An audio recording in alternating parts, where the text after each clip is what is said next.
Gott fólk, verið velkomin í þátt númer 142. Það hlaðvarpið Heimsendir sem heilsar hér frá Tómarýminu í Skerjafirði og hingaði komin góðu gestur, Erna Mist. Vertu velkomin. Takk fyrir það. Hvað segir gott? Segi mjög fínt. Já. Já. Ég á einn mánuð eftir af ólítu, þannig að ég svona, það svona ákveðin heilaþoka sem kemur stundum ekki. Já. Þannig ef ég bara svona næ allt í hennu ekki að mynda heila setningar, þá veistu hvað sem það er. Já. Það þarf ekki að gerast. Það er gott að vera með þetta það, sko. Þú ert samt að vinna, þú veist? Já, ég er að vinna. Ég er svona fyrst og fremst listmálari og ég mála málverk og ég vinn svolítið samt á erlendum listmarkaðum, bæði í Bretlandi, Bandaríkjunum og svo næst í Kína. Okay. Þannig að þetta er svolítið alþjóðlegur business. Okay. En svo er ég líka að vinna hérna heima núna í Borgarleikhúsinu, þar sem ég er að gera leikmynd fyrir hérna leiksýningu Þorleifs Arnar. Já. Káttur og heitu Blikkþaki, sem er frumsýnd í desember. Og svo skrifa ég písla. Þannig að þetta er svona. Þetta er svona... Já, þríleikur einhver, sko. Þetta er svolítið þríleikur, já. Það er tvennt, við skulum hérna staldra við, en það er sko, ég er búin að setja mig markmið fyrir árið 2025 að njörfa mína sýn niður í 5 stór verkefni. Af því ég er með svona 13, sko. Aha, það er svolítið slitrótt að vera með 13, þannig ég ætla að reyna að fara niður í 5 og jafnvel 3. Það hljómar svolítið vel. Hitt sem ég ætla að nefna, eða spurja öllu heldur, listsala til Kína. Já. Tell me more. Já, hvernig þetta varð? Sko þess að fyndi með hennan galleríheim og bara það að vera svona listmálari á frjálsum markaði, þú veist aldrei hvert næsta skrifið er. Þetta er bara svona, verkin þín er einhvers konar snjóbolti sem þú rúlar á stað og svo bara er eftirspurn einhvers staðar og þú bara eldir það í rauninni. Já. Og það er líka bara að fyndi í málarlist, þú einhvern veginn velur ekki þinn markhóp endilega, þú bara svona gerir það sem þú getur gert, þetta er bara þín persónulega tjáning og síðan bara er ákveðin markhópu sem bara grípur það og biður þau meira, þannig að þú bara eldir vöndunina.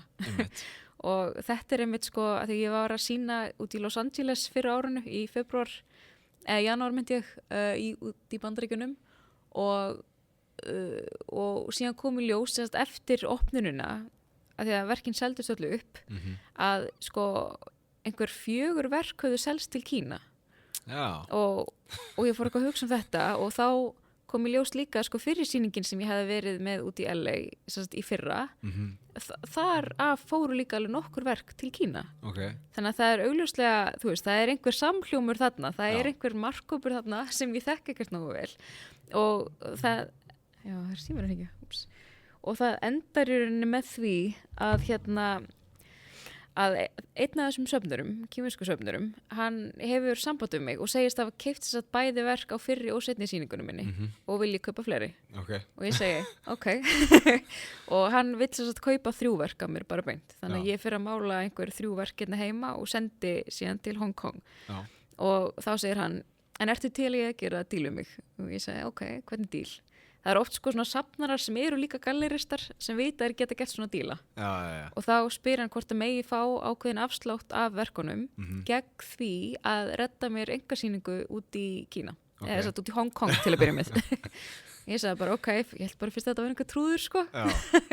Og svo kemur í ljós að þetta er bara einhver svona safnari og svaka svona spekulant sem hefur skrifað bækur á kínversku vestræna list og hefur bara bara veitt fjölmarga listamenn úr Vesturheimi til að koma og sýna þar.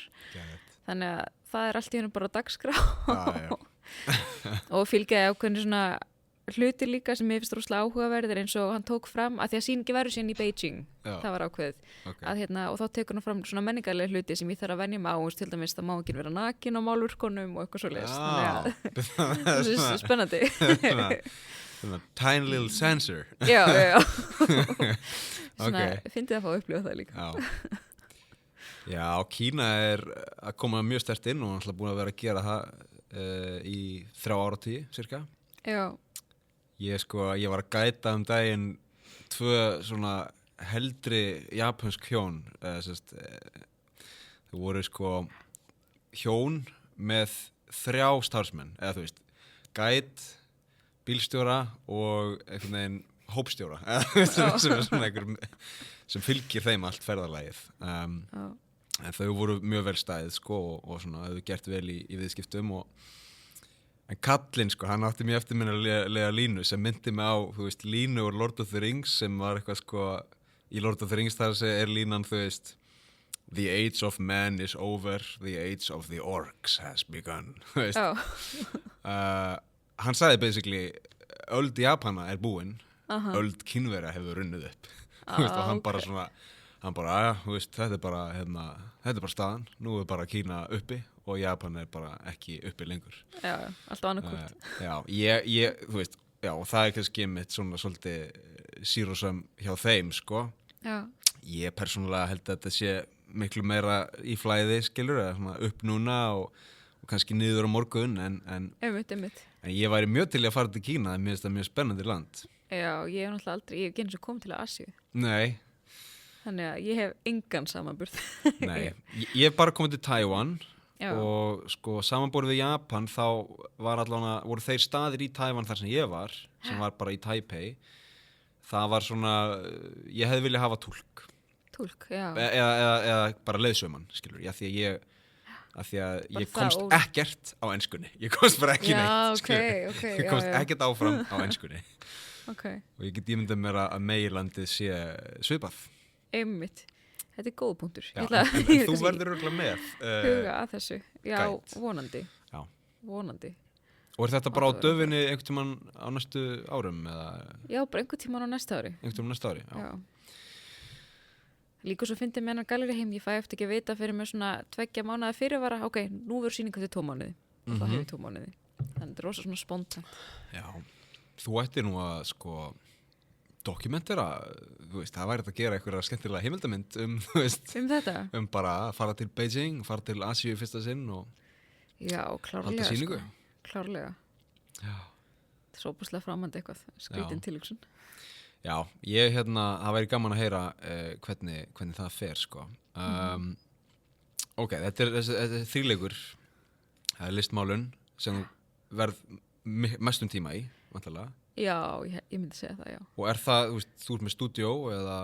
Ég er rauninni bara heima hjá mér. Ég hef aldrei skilið hvernig listmálarar geta málað í stúdíói. Þú veist, þú bara einhvern veginn svona gengi út af heimili sínu og sest niður á einhvers konar skrifstofu eitthvað svona og þá byrjað svona eins og einhvern vinnudag. Fyrir mér er þetta miklu svona meira hluti á hversdeginu. Þetta er eitthvað svona, ég er að, þú veist, ég held að kannski kvöldmatt borðan og síðan bara svona gengi upp að vegnum í stofunni og ég þarf að mála hans hér, þú veist, þetta er bara svona blandar þú svo mikið inn í daginn minn, sko, eða eitthvað svona, ég get ekki sofnað, þá fer ég að mála og eitthvað svoleiðis.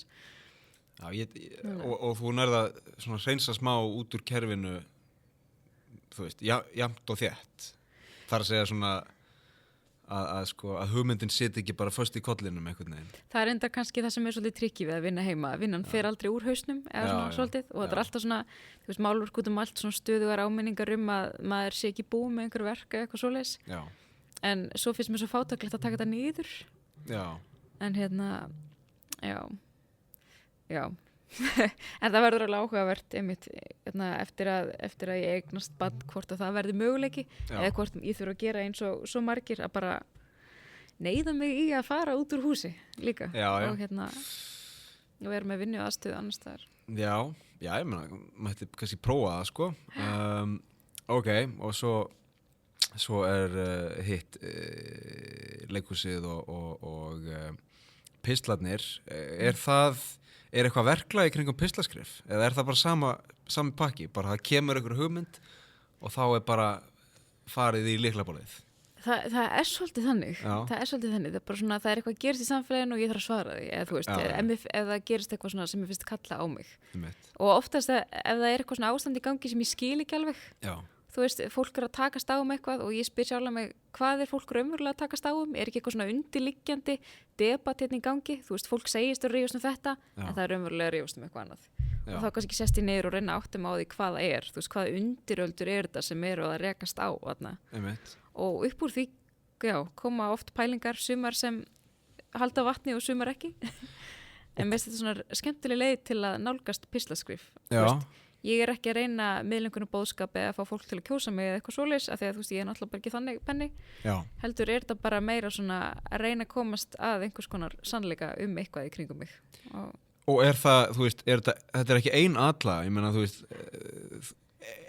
ein niðursetning og málið dautt eða þarftu að melta og skrifa aftur næsta dag og veist hvað við, hvað ertu lengi að skrifa einn pistil? Sko það er alveg svolítið misjátt, oftast er ég heldur 2 daga að því.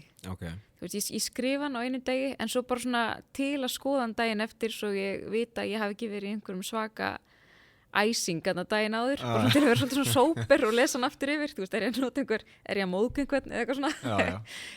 Þá geym ég hann oft þangur til daginn eftir. En svo er líka svo mismunandi sko, þú veist, ef eitthvað er áríðandi, ef til dæmis einhver skrifa pistil sem ég vil svara, þá er ég náttúrulega að reyna að vera miklu fljótari með það, sko. Já. Eða ef það er einhver svona þjóðflokksumræði í gangi sem ég finnst vera algjörlega afleitt, þá vil ég svona færa lengra hingað. Já. Þá svona kemur meira svona nauðsyn í þetta fyrir mér allavega. Sko þetta held ég að sé bara sko svona, hvað segir maður? Þú veist, frelsi fyrir mér er það að geta tjáð hugmyndir nánast jafnóðum. Já. Það er að segja, þú veist, það kemur hugmynd og það er hægt að svona ráðast á hana eða kryfja hana eða koma henni út þegar maður vill. Ég held að það sé bara frelsi, sko. Og ástæðan fyrir að segja það er að því að ég er í ástandi sem býður ekki alveg upp á þetta. Já. Með sem sagt, barn heima sem er 1 árs og það er frábært og allt það. En það þýðir líka að ég er svolítið fastur frá 8 til 5 og þá get ég ekki sinnt svona hugdættum. Og ég hef reynt að sinna svona hugdættum, þú veist, þegar þær koma að fara bara að skrifa eða klippa eða hvað sem það nú er. Og það blandast ekki vel saman að sjá barn og reyna einhvern veginn að gera þetta, sko. Og þá svona lendir maður á því að, þú veist, eftir þann dag, þar að segja, þegar klukkan er 5 eða 6 eða eitthvað og ég er kannski komin í gírinn klukkan 7 eða 8 kvöldið, sko. Já. Þá er ekki alveg sami eldmóður sko, eða sama innistæða svona fyrir því að vera að áorka einhverju, sko. Nei. Þannig að, veist, ég sagði þetta líka í þar síðasta þætti eða hvað nú var, sko, að draumurinn minn er bara að fá, sko, 2-3 tíma mótnana til að sko, koma svona hugmyndum í smá, þú veist, halda áfram að ýta hugmyndunum úr vör, sko. En ég tengi rosa mikið við þetta. Ég get bara skrifað á mótnana áður en dagurinn byrjar. Af því að seinnipartinn, þú veist, af því að yfir daginn maður að innbyrða fullt af upplýsingum og fullt af áriti og seinnipartinn maður bara að melta það. Já. Og kvöldið er bara hausinn fullur af einhverju stöffi. En á mótnana, þú veist, þegar maður er nývaknaður sérstaklega og það er svona smá draumróf í gangi líka, þú veist, þá á maður að skrifa. Já. Af því það er tómistrýin í hausnum. Þú veist, ég er algjörlega sammála þessu. Ertu með einhver ritual í kringum morguninn? Sko, ég var alltaf, þangað til ég var svolítið ólétt og þá einhvern veginn get ég ekki lengur oft vakna snemma, þá kemur bara ógleði eða eitthvað. En svona ideally, þá myndi ég vakna svolítið snemma, bara einmitt til að geta átt allavega 2 klukkutíma morgunin. Það er líka bara einhver ákveðin orka á mótnana. Það er allt svo kyrrt, sérstaklega á veturna og það er dimmt. Veist það frábært. Það er geðveikt, sko. Þú veist, maður er einhvern veginn svona, þetta er svona eins og að vera inn í blackboxi heima á sér. Það er bara svona, maður getur algjörlega zoomað inn á sjálfa sig. Þetta er bara, þú veist, ég veit eiginlega ekkert betra en sko, bara eitthvað svona, já, þú veist, 6:30 til 8:30, algjör þögn, 2 kaffibóllar, þú veist, á fastandi maður, það er ég, það er bara, það er það sem ég geri. Já. Og einhvern veginn er bara, það er aldrei vesen með það, sko. Ég get drukkið svart te og það er vesen með það. Já. Líka minn hafnar því. Nei, en svart kaffi, 2 bollar, fastandi magi, reyndar 1 eða 2 vaskljós áður, einhvern veginn. Það er svona hluta mínu rituali, sko. En ég er líka með þetta með, sko, á fastandi maga. Ég þarf að skrifa á fastandi maga, af því leiðu ég er búin að borða, þá er líka minn bara að hugsa það, sko, að melta það líka. Já. Þannig að þetta rosalega áhugavert þessi orka á mótnana og þessi hreinleiki sem maður hefur svolítið bara í hugsuninni af því að líka minn bara tilbúin sko, hann ekki að gera neitt annað. Þetta líka bara, þú veist, ég get farið í ræktin á mótnana sem þýðir að faktist gæti ég verið að skrifa á mótnana en þú veist að klára það fyrir mig á mótnana mjög gott veganesti inn í daginn. Einmitt. Þannig að þú veist ræktin og svo 2 tíma skrif þá skiptir eiginlega engum máli hvað gerist það sem eftir dags dagurinn komin. Góður. Ég góður. En þetta mun koma sko. Já, en enn aftur, ég skil þetta rosalega vel og kannski þetta bara einmitt partur af því, þú veist, við erum listmenntaði listamenn, skilur við, þú veist, lífið okkar svo mikill kaos að bara svona að eiga litla rútínu inn í deginum, það bara í alvörunni gerir daginn, ágrís, já. Og heldur tilverunum svolítið saman. Heldur bara hugsunum á réttum stað, sko. Já, einmitt. Ég ætlaði að skrifa pistil í morgun, það var nákvæmlega þetta, veist, þetta var bara svona moment sem ég hefði þurft að ráðast á en svo bara leiða hjá og þá þarf ég að vera hreinskilin með það að momentið farið en mér fannst þetta svolítið góð pæling af því að ég vaknaði upp við þann vonda draum í gær að bíllinn okkar var sektaður fyrir utan heimilið fyrir af lögregluþjóni af störfum fyrir bílastæðasjóð Reykjavíkurborgar sem ég var að skemmta í þar síðustu viku sem jólasveinn, það önnur saga Smæð Íslands við fengum sko 10.000 króna sekt fyrir að leggja í öfuga átt sem sko mest petty sko glæpur eða þú veist það bara þetta mjög ironíst sko það ömurlegur glæpur einhvern veginn. Vá, en þurftu að borga það? Eða fenguðu þetta leiðrétt eða hvernig? Nei, við þurftum að borga, eða þú veist, þurftum að borga það af því að þú mátt ekki leggja sko á móti umferð. Já, einmitt, já. Þó allir gera og þó að ég sé búin að gera það í 8 mánuði, skilur ekki lengur, þó ég ná mér ekki aftur, það nokkuð ljóst.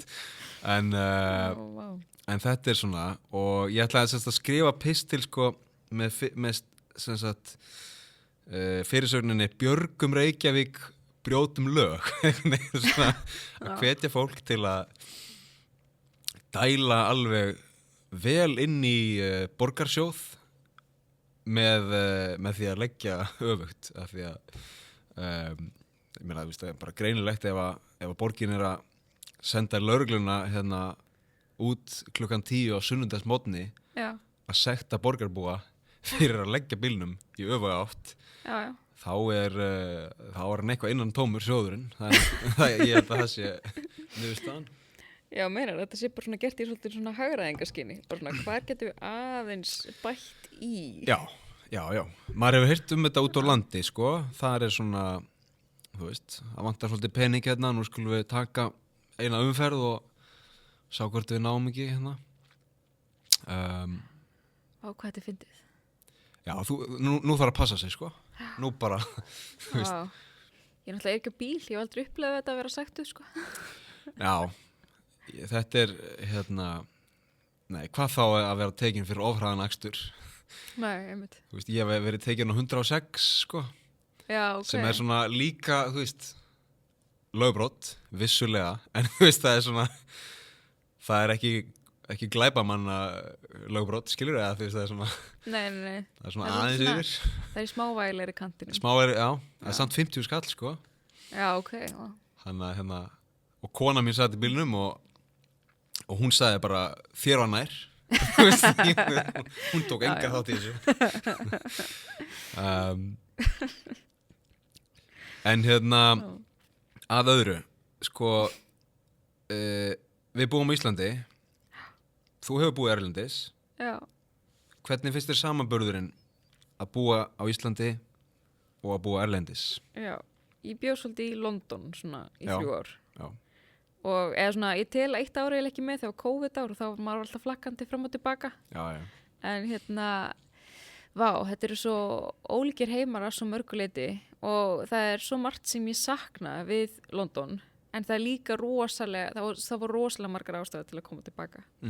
og ég finn þetta líka bara ef ég er búin að vera, þú veist, á Meginlandinu eins og í Þýskalandi eða Austurríki eða eitthvað svoleiðis, það er eitthvað mjög einstakt við að fæðast á þessari eyju, það sem eiginlega allir þekkjast, þú veist, og það er bara svona guðdómlega falleg náttúra allstaðar og við erum með þessa böðunumenningu, maður getur bara farið hvert einasta kvöld og heilað sig fyrir eiginlega engan pening. Þetta er rosalega magnað í rauninni og það voru kannski þessi svona ósýnilegu hversdagslegu hlutir sem bara svona ég sá bara í hillingum því ég var búin að vera nógu lengi frá þeim sko.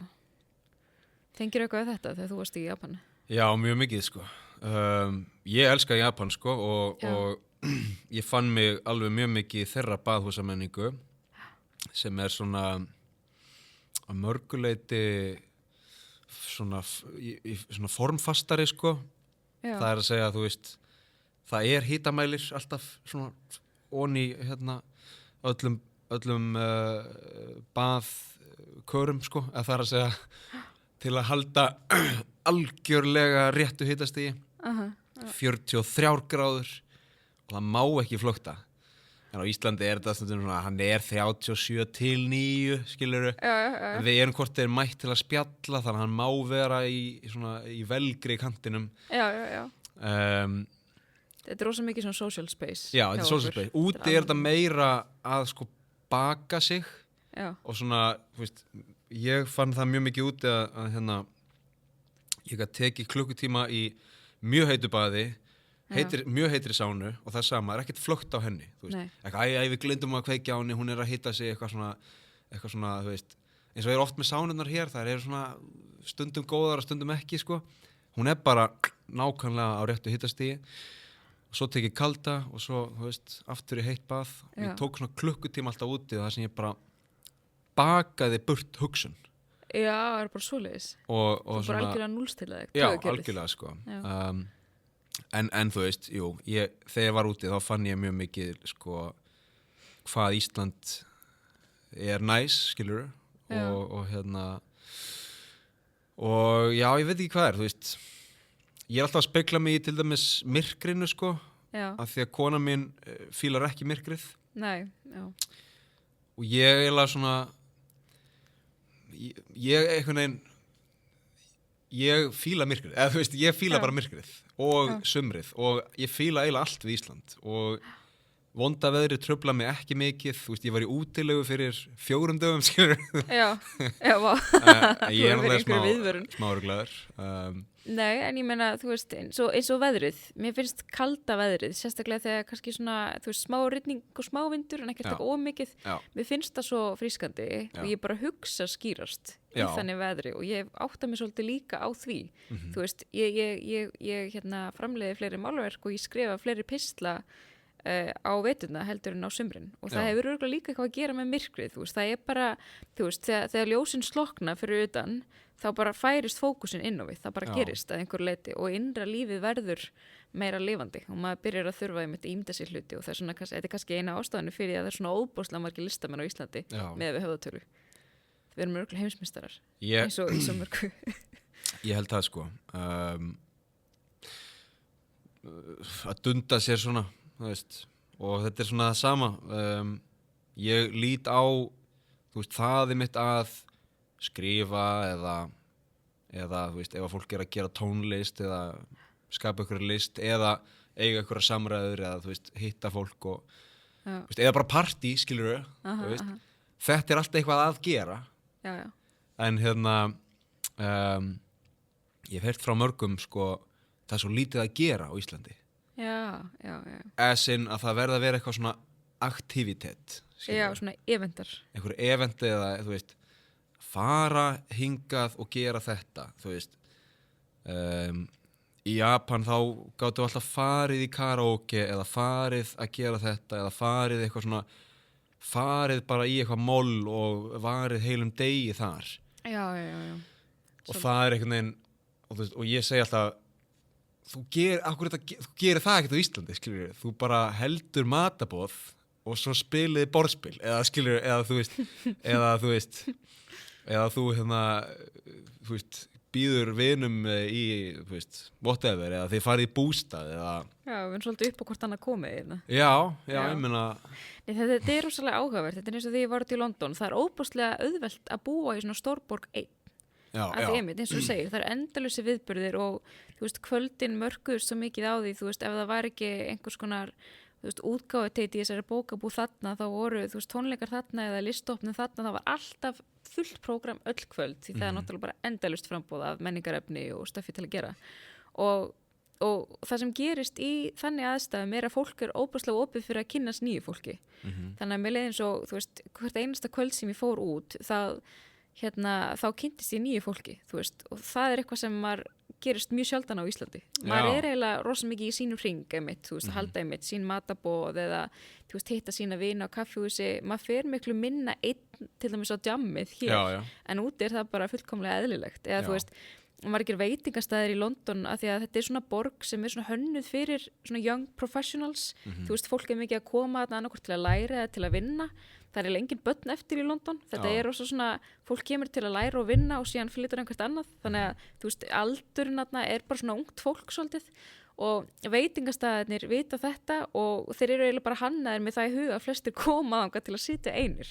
Þú veist, ekki allir náttúrulega, en svona rosalega margir og þetta er eitthvað sem ég hef aldrei séð á Íslandi, þú veist, bara einhver svona tæstæður þar sem ég geng inn og það eru bara svona, bara fullt af borðum, rosa fýtt staðir en það er bara svona speil fyrir fram að skilur, eða eitthvað.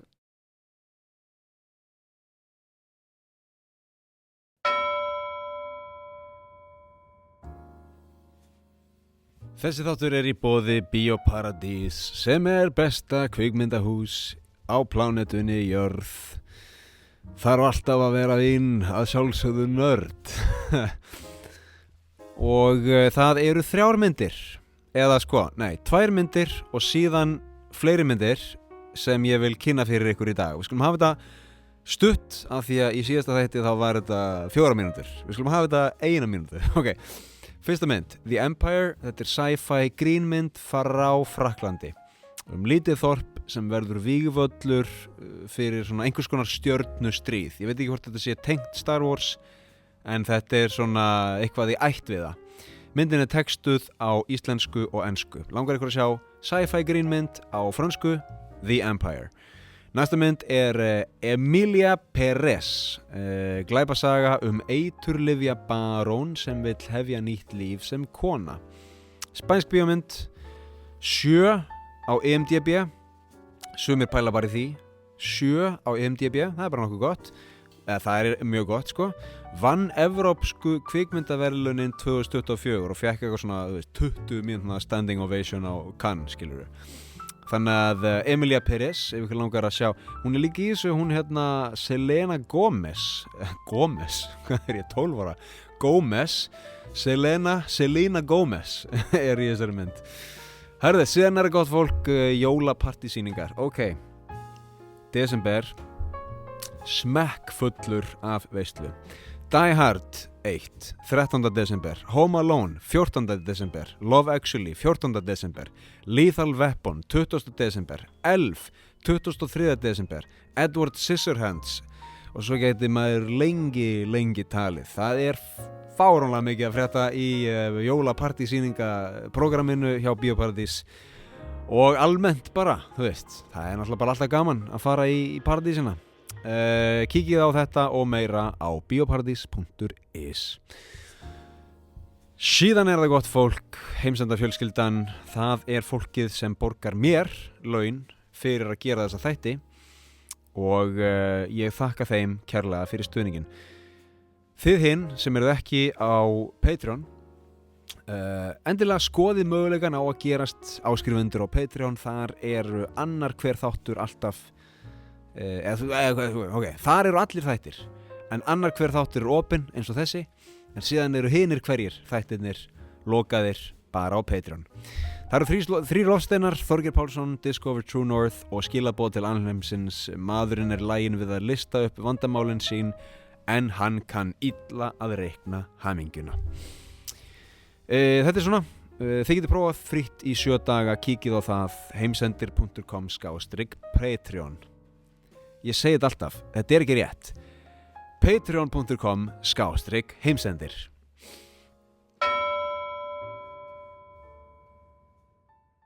Já, það var lið sem var bara svona, þau voru atvinnudjammar og voru svona bara, þú veist, Tókíó var bara svona leikvöllur, þú veist, og allir, þú veist, Japanarnir og allir aðrir, einhvern veginn, voru bara svona, hvað heitir þetta, non-player character, þú veist, svona bara eitthvað svona bottar eða bara bakgrunnur í þeirra leik og þau einhvern veginn, þú veist, þau fylgdu einhverjum svona reglum eða viðmiðum samfélagsins, skilur þau kannski voru bara að vakna bara eitthvað, þú veist, eitt eitthvað og voru svo bara eitthvað, bara fara út og bara gera eitthvað og, þú veist, voru annarkvort upp á einhverja aðra komin eða, þú veist, ég veit, þau voru ekki vinnu, skilur þannig að þau einhvern veginn voru bara með eitthvað pening til að bara leika sér og djamma svo bara langt fram á kvöld og einhvern veginn, þú veist, og ég kynntist þessum hóp sko bara í gegnum svona útlendinga-eventa, skilur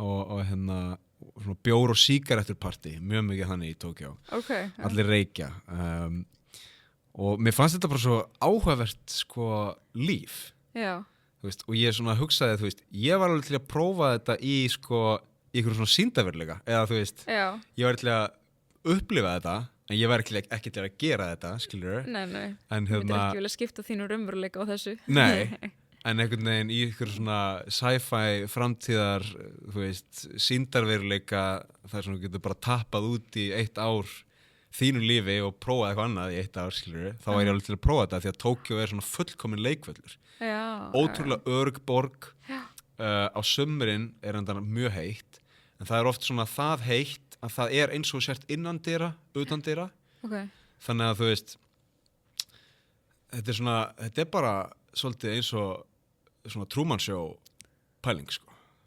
bara stúdíó, bara geðveitt stórt stúdíó og það er engin ógnandi og allir eru, þú veist, þetta er náttúrulega öruggasta borg í heimi örugglega og það er allt ódýrt og allt aðgengilegt og allt hægt og gefa þú sért bara með eitthvað, þú veist, 300.000 kall á mánuði bara innlögn frá bara, þú veist, einhverjum millifærsla, skiljur, þá getur þú bara búið í Tókíó og unnið ekki neitt og verið bara atvinnu, þú veist, djammari, skiljur, eða bara leikið þér.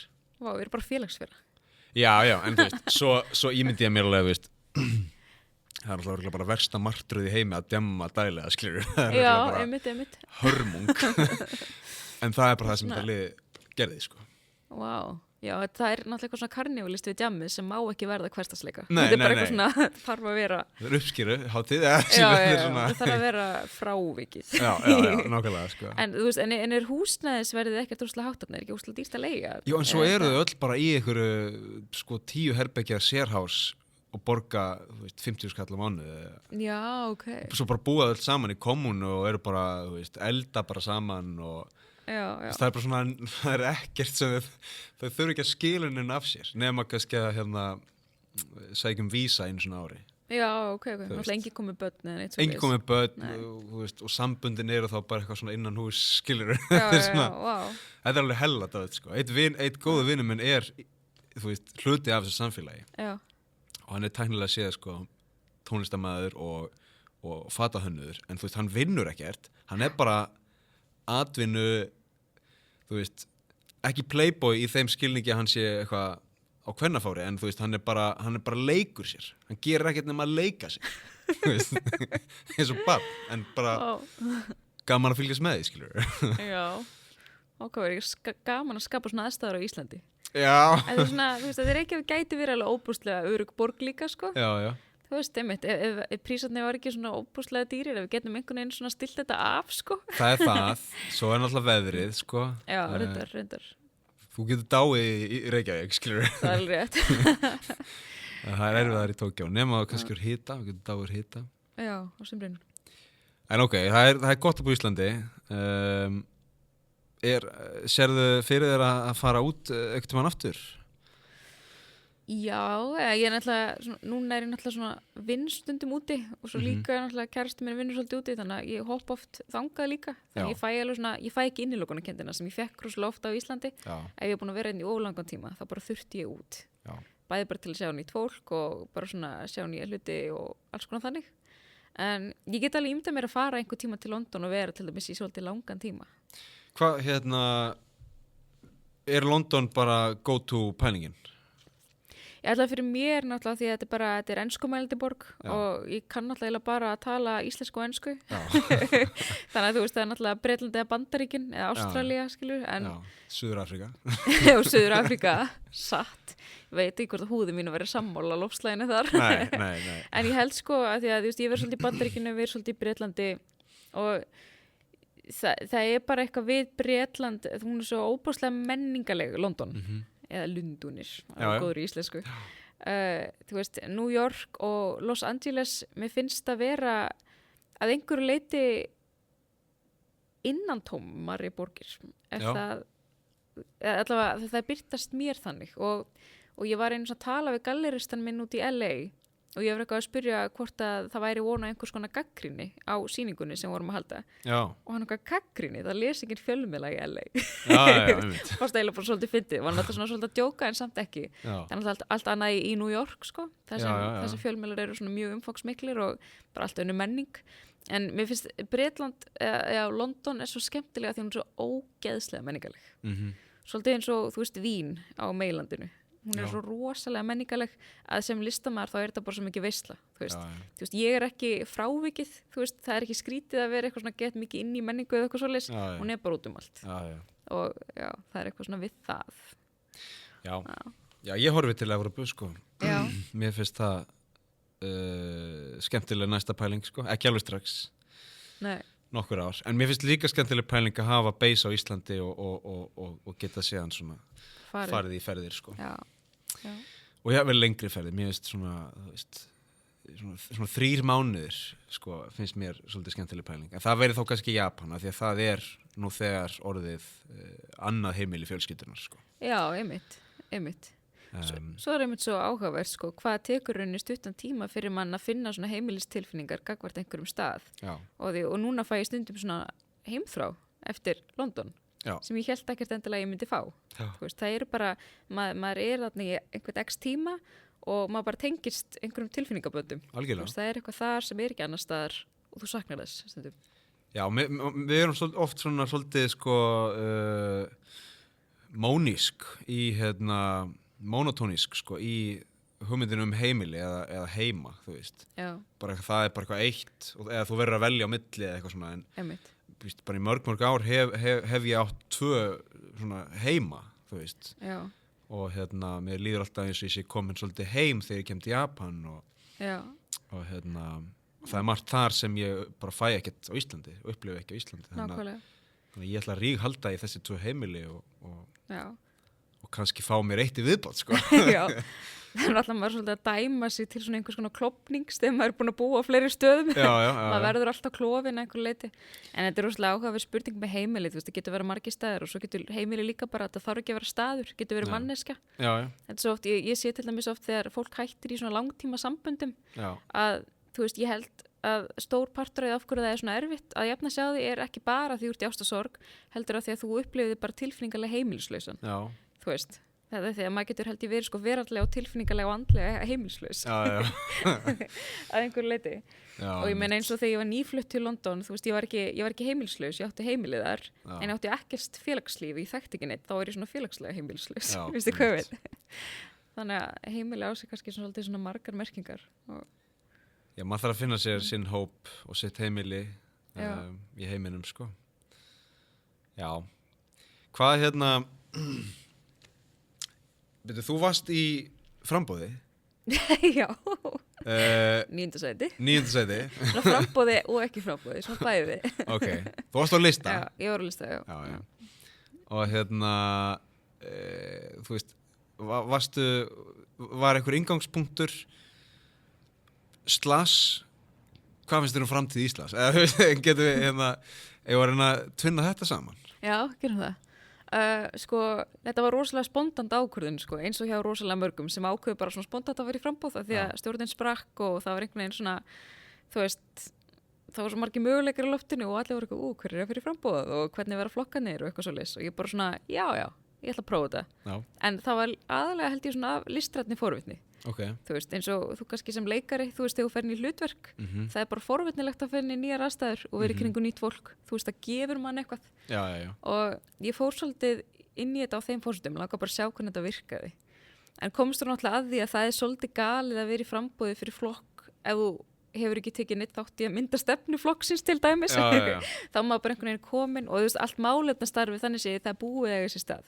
Það er búið að, þú veist, taka hugmyndafræðilegu ákvarðanirnar og það er búið að gera þetta allt, en svo er náttúrulega, þú veist, kosningabarnan sjálf, það er bara að ringja út og fá fólk meir í lið. Já. Þannig að þetta var svolítið fyrst hjá mér að gera þetta svona, en samt rosa áhugavert og rosa gaman að vera inn í þessu, af því að, þú veist, þetta gerist allt svo hratt og líka bara sjá þetta svona, þú veist, svona að einhver leiti innanfrá og utanfrá samtímis. Já.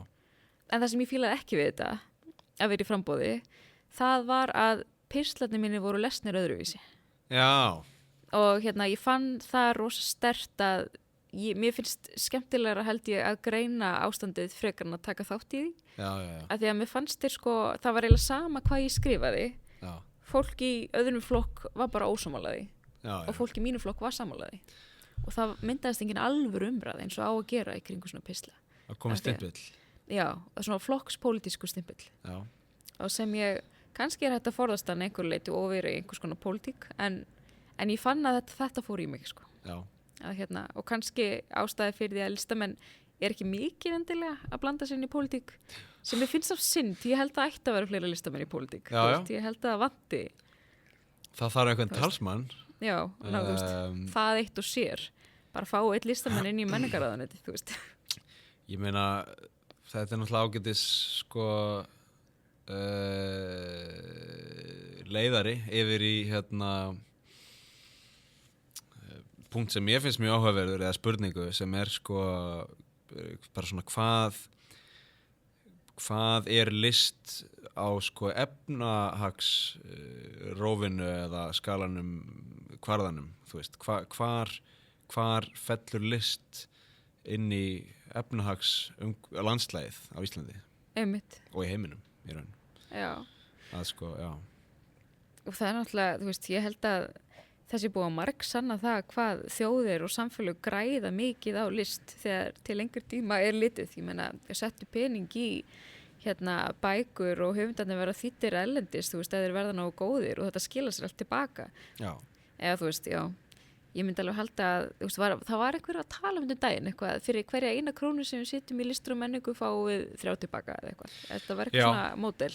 Þú veist, og svo er líka bara hvað færðu tilbaka beint og hvað færðu tilbaka óbeint og hvað færðu tilbaka beint en, þú veist, eftir 10 ár eða, þú veist, er það óbeint og eitthvað svona. Þú veist, ferðamanna iðnaður í kringum listviðburði eða eitthvað. Það hljóta að vera óbeinar tekjur af list. Já. Það veist, og sú þekking sem hefur byggst upp í kvikmyndageiranum á Íslandi og þú veist, og bransar síðan út í alls konar þjónustu, þú veist, það er bara þegar bíómyndir gerð á Íslandi og það eru 200 manns að vinnu í 40, 50, 60 daga þú veist, þá þarf þetta fólk að kaupa þjónustu, skilurðu, og það er eiginlega af sér rosalega mörg afleidd störf. Já, nákvæmlega, og það er og talandi bara þú veist, ímyndasköpun Ísland, þú veist, partur að því að margir komika er bara því að Björk er hérna, þú veist, ennþá, þú veist, eða bíómyndi voru teknaðið upp eða hvað það er. Og bara þú veist, hljómsveitir og listafólk, þú veist, allan heim, sko, sem kveikir einhverja bakteríur, sko. Og svo er þetta líka bara svo gott sko fyrir lýðræðið að hafa marga sem vinna í listum, af því að þetta krefur þið líka svona eins og svolítið eins og að vinna í fjölmiðlum, að vera svolítið meðvitaður umhverfið þitt og þjóðfélagið og hvað er að gerast, setur mann svolítið í samband og samhengi við aðra í landinu.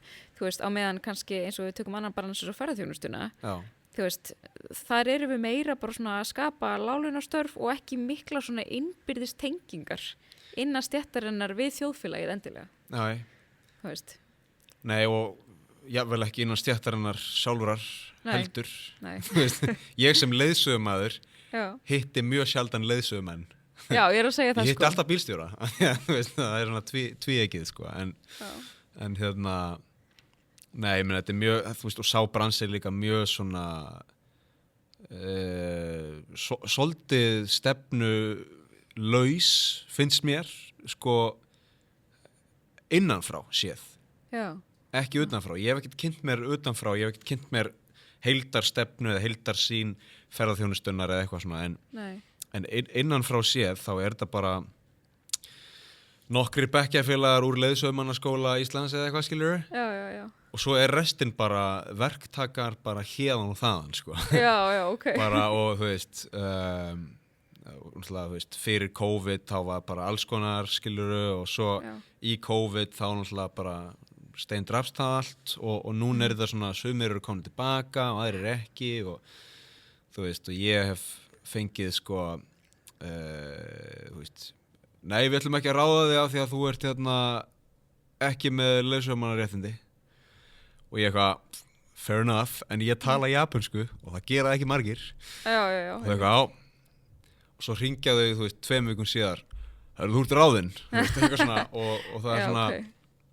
Ekki mikill fyrirsjóðleiki í þessu, eða eitthvað svona formlegheitt. Nei, þú veist, en það hendar mér alveg, sko, ég fíla að fá bara e-mail og segja já eða nei, en þú veist, mér finnst það einhvern veginn, það er svo lítil svona stefna í þessu,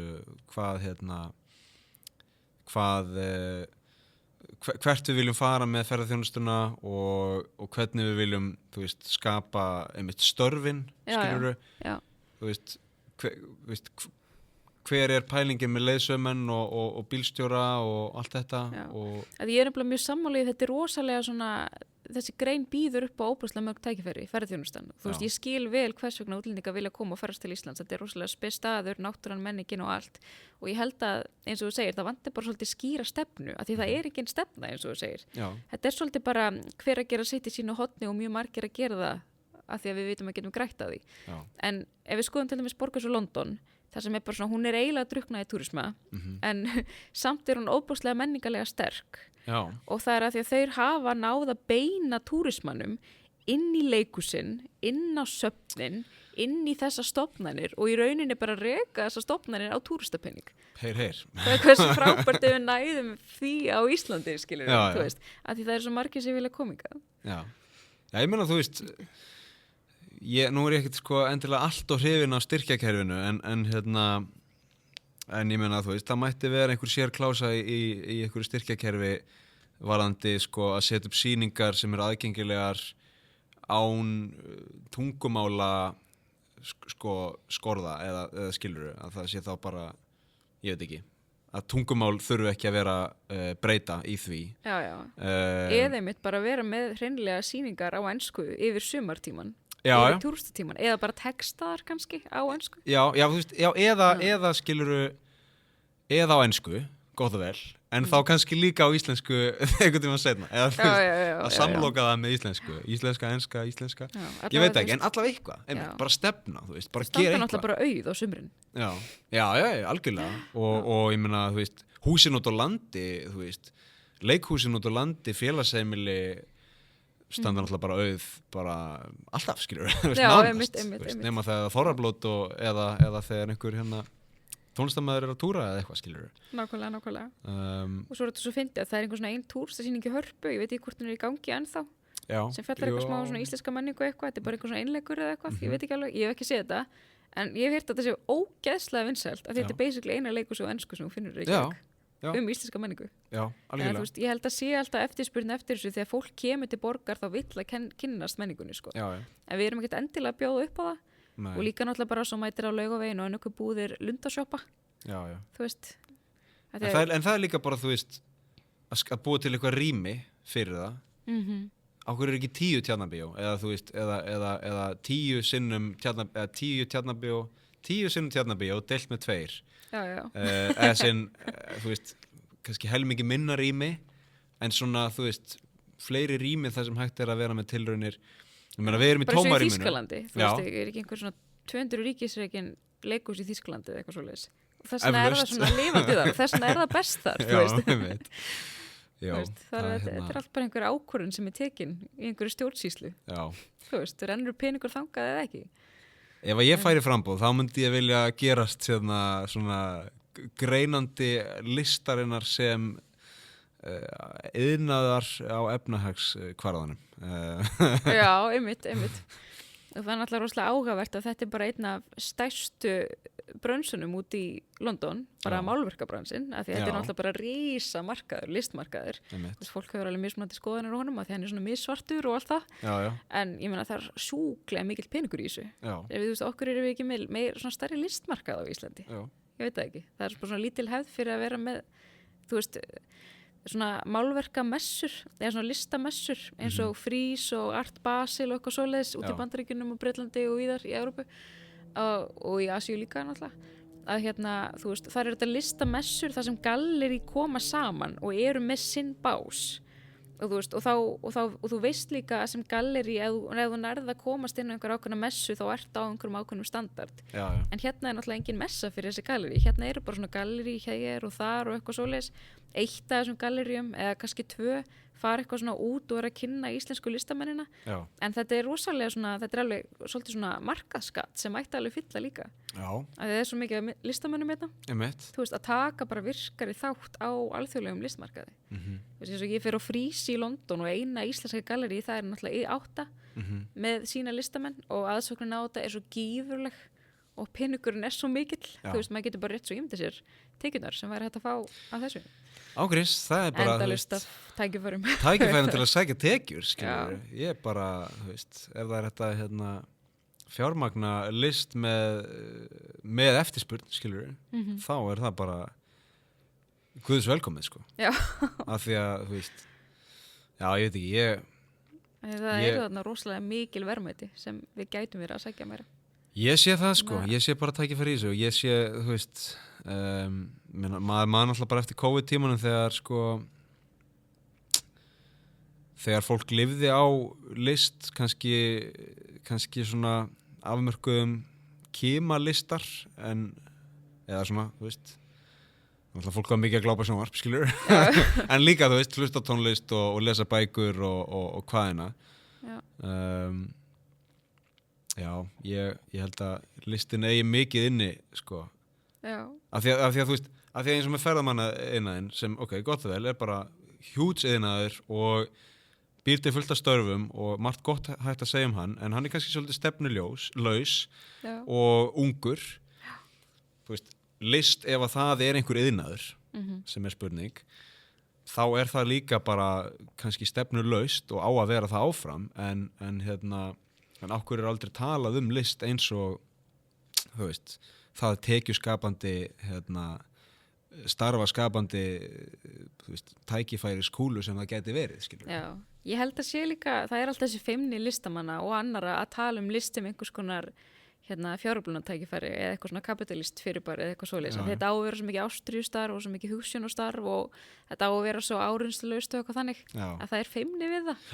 En það er samt svo mikilvægt líka. Það er svo mikilvægt til að minna okkur bara líka á af hverju við erum að, þú veist, af hverju peningaskattgreiðandi að eiga að fara í þetta, þú veist, af hverju það hagnast okkur öllum, náttúrulega ekki bara andlega og menningarlega, heldur líka bara efnahagslega, þú veist. Bara hvað það gerir mikið fyrir umhverfið í rauninni. Ég held að þetta sé bara útleið, sko, þessi feimni listamæður sem er bara, skilur einhvern veginn, þetta er eitthvað svona, þú veist. Já. Ég held að það sé bara útleið, sko, af því að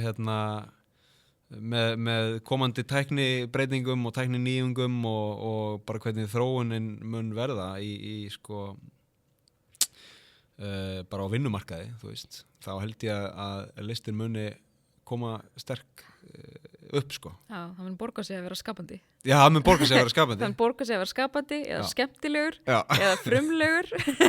eða all of the above. Já, gervigreindin er að fara út í allir bjúrokrasi og öllu því, sko. Guð blessi gervigrindina.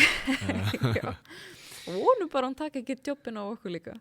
En svo náttúrulega svo fyndi með listin og gervigrinda, því að þetta er líka alveg svona hot topic og þetta fyrir náttúrulega fyrir brjósti á mörgum listamönnum, bara tilhugsunin að eitthvað app geti bara mála verki fyrir þig eða eitthvað app geti þú skrifa betri bók en þú á 1 sekundu eða eitthvað svoleiðis. Já.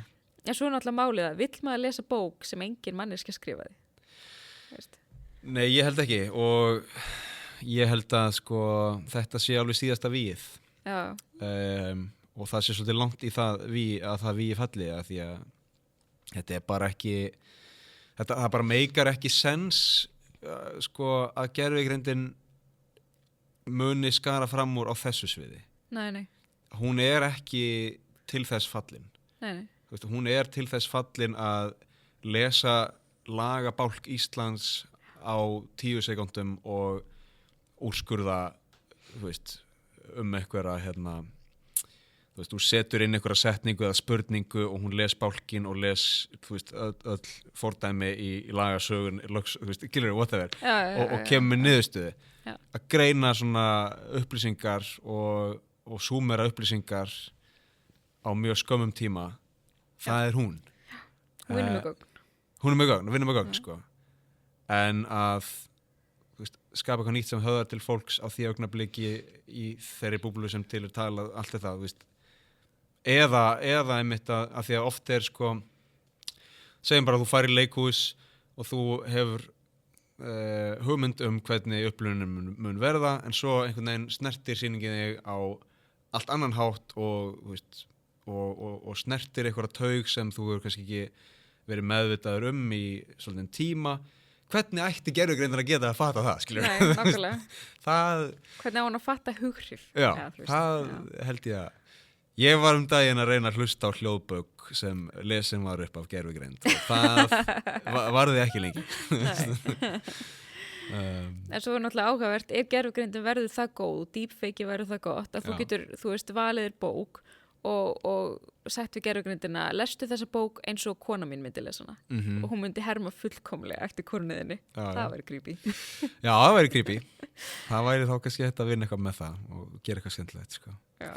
Nei, ég trú á listinni sem víi. Já. Herri, erum við ekki bara búin að fara nokkuð vel yfir málin? Jú, það ekki. Er eitthvað að lokum? Ekki búin að fara víðan völl. Ertu bara ákall til? Ég er bara góð og tóm, sko. Já. Nú er bara komin desember og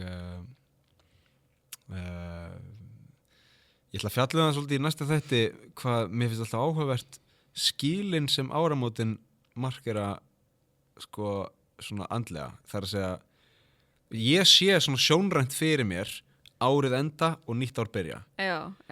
En svona bara eðlisfræðilegur munur á 31. desember og 1. janúar er náttúrulega engin, sko. Já. Þannig að mér finnst það mjög áhugavert, sko, að nú er árið að senn og enda og jólatíðin framundan og það er svona mikil hlýja og samvera og eitthvað sem fylgir því. En svona svolítið hinum megin við það er bara svona vont veður og slapp og drulla og en í rauninni þá eru engin skil á það milli nema þau skil sem við búum okkur til. Já, en þau eru svona svo raunveruleg. Þetta eru einu svona áþreima eða svona tilfinnalegu kaflaskilin í okkar lífi. Já. Þau eru alltaf á sama tíma. Já. Þannig að maður, alltaf á þessum tíma þá það er eitthvað svona endalók og nýtt upphaf mætast og maður sér sjálf sig svolítið utarfrá og innanfrá á sama tíma, finnst mér. Mér finnst ég alltaf að ég myndi vera svona, ok, nú er þessi kapli lífið minni búinn, nú tekur næstu við.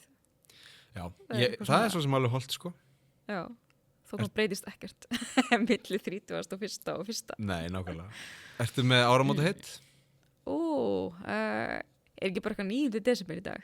Jú, það er bara 9. desember. Þetta er eitthvað svona, ég ákveð þetta eftir jólin. Því búin að borða yfir mig og kaupa yfir mig og allt það, þá svona fer ég að svona leita svona heilnæmra leiða til að lifa lífinu. En þú?